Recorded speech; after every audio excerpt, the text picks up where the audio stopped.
আউযু বিল্লাহি মিনাশ শাইতানির রাজিম। বিসমিল্লাহির রহমানির রহিম।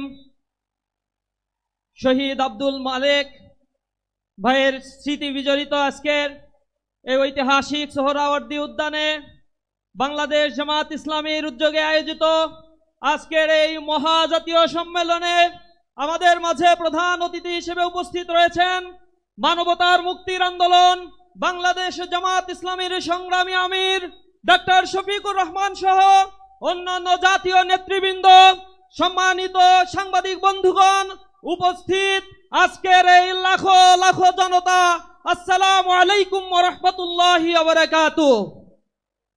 দীর্ঘদিন পরে, দীর্ঘ কয়েক যুগ পরে মহান আল্লাহ সুবহানাহু ওয়া তাআলা আমাদেরকে এই খোলা ময়দানে ফ্যাসিবাদ মুক্ত এই পরিবেশে আজকে যে ঐতিহাসিক মিলন মেলার সুযোগ করে দিয়েছেন, এজন্য মহান মুনিবের দরবারে লাখো কোটি শুকরিয়া আদায় করছি।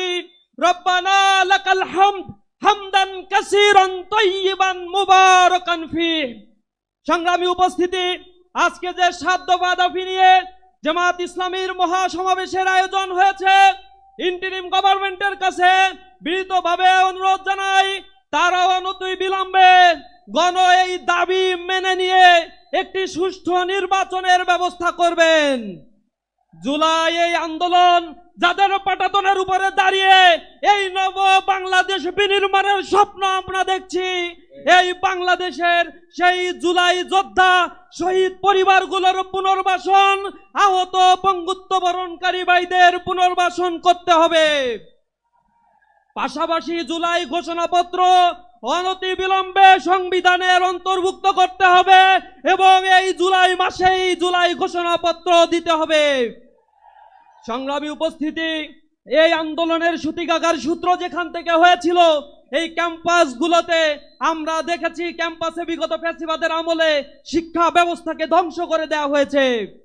শিক্ষা সংস্কার কমিশন গঠনের জন্য আমি উদাত্ত আহ্বান জানাচ্ছি।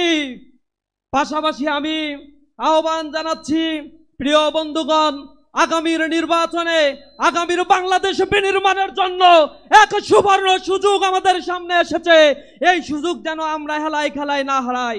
কবি নজরুলের ভাষায় বলতে চাই, দুর্গম গিরিকান্তার মরু দুস্তর পারাবার হে, লঙ্ঘিতে হবে রাত্রি নিশীতে যাত্রীরা হুঁশিয়ার।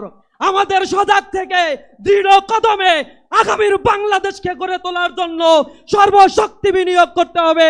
সবাইকে সেই উদাত্ত আহ্বান জানিয়ে আমার কথা শেষ করছি। আসসালামু আলাইকুম ওয়া রাহমাতুল্লাহি ওয়া বারাকাতুহু।